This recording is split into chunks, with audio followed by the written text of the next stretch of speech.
dressed in fancy suits and polished shiny shoes. A noble crowd gathers in a palatial hall, surrounded by a thick and high wall.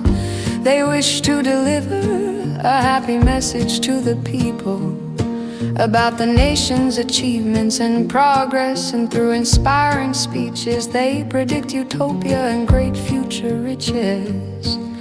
Yet sometimes amongst them arguments erupt, but of course not to disrupt or corrupt. They just try to be fair in dividing the lion's share. And it is done almost in a civilized manner, because respect and unity are declared on their banner.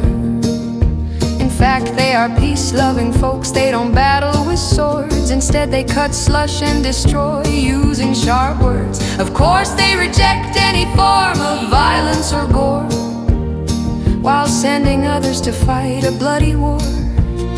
But who can challenge that noble assembly? Who dares to hurt their feelings unfairly? For they are shielded, protected by the law of immunity, feeling free to ignore their loyal community, carrying out unlawful activity without impunity. They believe themselves to be the chosen ones, selected for a glorious mission. Oh, the hard